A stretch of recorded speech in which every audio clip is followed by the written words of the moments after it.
अस्सलाम वालेकुम नाज़रीन, आप देख रहे हैं वॉइस ऑफ नेशन और मैं हूँ रज़ाक यासीन आकिब। नाज़रीन, आज का प्रोग्राम मेरा जड़ा वाला वाक़या की मुनासबत से है।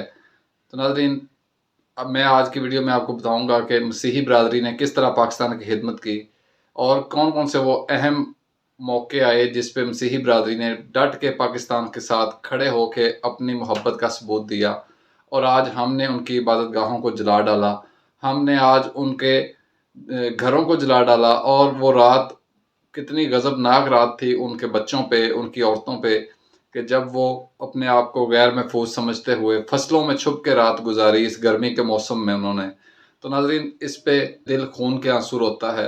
हर पाकिस्तानी जो वतन से मोहब्बत करता है, चाहे वो किसी भी मज़हब से तल्लुक़ रखता हो, उसको एक बाउंड्री लाइन के अंदर आते हुए, जो एक वतन की बाउंड्री लाइन है उसमें आते हुए वो आपका भाई बन जाता है, वो आपका हम सफ़र और आपका हम वतन बन जाता है। अफसोस कि हमने मज़हब के नाम पे उनसे उनका वतन छीनने की कोशिश की, उनसे उनकी पहचान छीनने की कोशिश की। नाज़रीन, ये मेरे पाकिस्तान का परचम है। ये झंडा आज हमसे ये तकाजा करता है कि इससे यहाँ से सब्ज़ और सफ़ेद को अलग कर दिया जाए।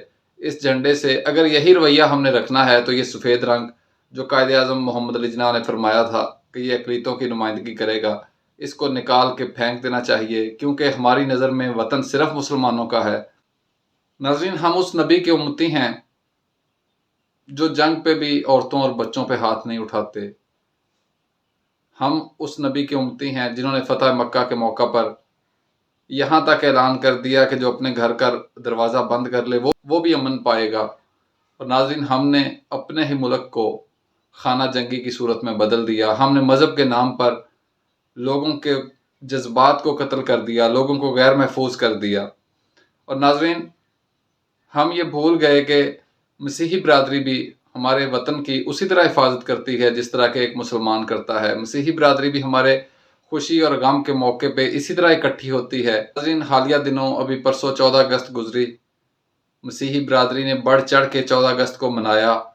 नाज़रीन, सिर्फ यही नहीं, अगर आप थोड़ा सा माजी में नज़र दौड़ाएं तो मसीही बरादरी ने पाकिस्तान के लिए अपनी जानें कुर्बान की हैं।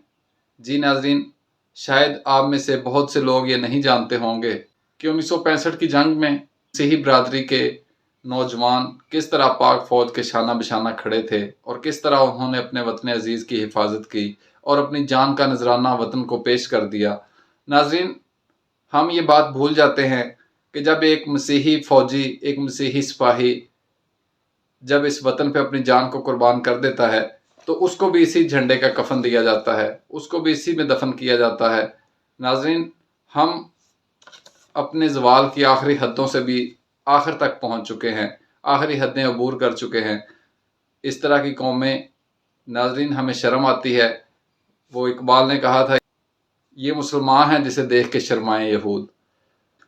नाज़रीन, चंद एक नाम आपके सामने रखता हूँ, वो मसीही भाई जिन्होंने 1965 की जंग में अपनी जानों का नजराना इस वतन को पेश कर दिया। उनमें मेरवन लेस्ली, मिडल कोट नवीद मसीह, मेजर सारमस रऊफ़, रॉबिन मुख्तार, जावेद मसीह, नायक आरसी जेम्स, मुराद मसीह, रफ़ीक मसीह, जवाद हारून मसीह और एडमंड फेलिक्स के नाम सरे फहरिस्त हैं। नाज़रीन, इससे ज़्यादा भी होंगे और भी होंगे। ये जो मैंने आपको चंद एक बताए हैं, ये वो नाम हैं। जिस तरह आपने देखा होगा कि निशाने हैदर पाने वाले चंद एक जो हमारे फ़ौजी भाई हैं उनके नाम सबसे ऊपर आते हैं। जाने लाखों ने कुर्बान की हैं, उनके नाम अक्सर ज़हन में नहीं रहते और कुछ जो हैं वो अल्फाज का हिस्सा नहीं बनते लेकिन तारीख़ का हिस्सा रहते हैं। इसी तरह ये चंद एक नाम जो मैंने आपको बताए, ये वो मसीही भाई हैं जो टॉप ऑफ द लिस्ट हैं। इनके अलावा भी होंगे जिन्होंने मादरे वतन पे अपनी जान कुर्बान की होगी। तो नाज़रीन, सोचिए आज वो क्या सोच रहे होंगे, उनके जो वरसा हैं, कि हमने किस लिए कुर्बानियाँ दी हमारे बड़ों ने इस वतन के लिए। क्या यहाँ पे अक़लियत के रहने का कोई जवाज़ नहीं, कोई हक़ हासिल नहीं अक़लियत को? क्या ये वतन सिर्फ़ मुसलमानों का वतन है? अगर सिर्फ़ मुसलमानों का वतन है तो फिर इसमें अक़लियत का रंग कायदे-आज़म ने क्यों दिया?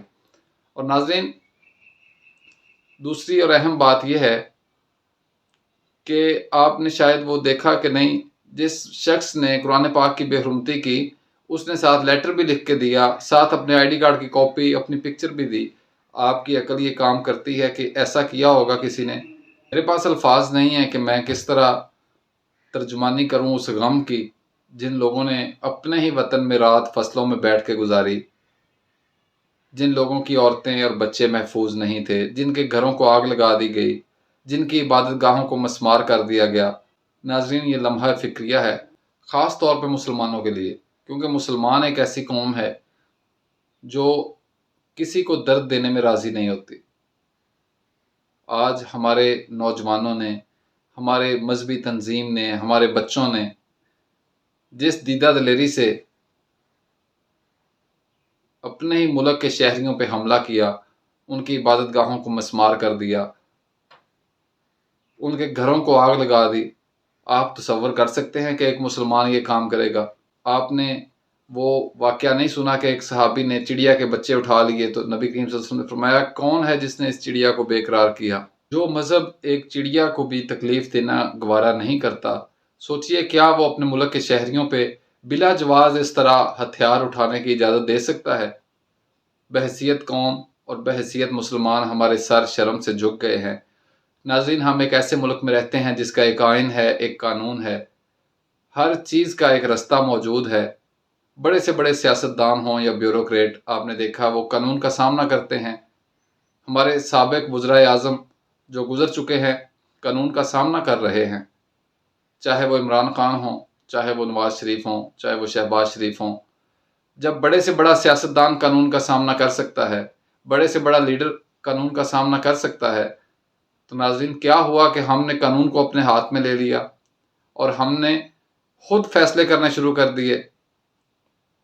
بلا شبہ قرآن پاک ایک مقدس کتاب ہے اور سب کتابوں سے مقدس ہے، جو ہمارے پیارے نبی حضرت محمد صلی اللہ علیہ وآلہ وسلم خاتم النبیین پر نازل ہوئی، اور قرآن پاک کی توہین کی کسی کو بھی اجازت نہیں دی جا سکتی۔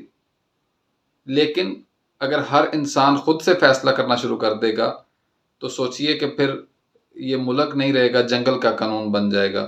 ناظرین، یہ تھی میری آج کی ویڈیو، پسند آئے تو چینل کو سبسکرائب ضرور کر دیجئے۔ اجازت دیجئے، اللہ حافظ۔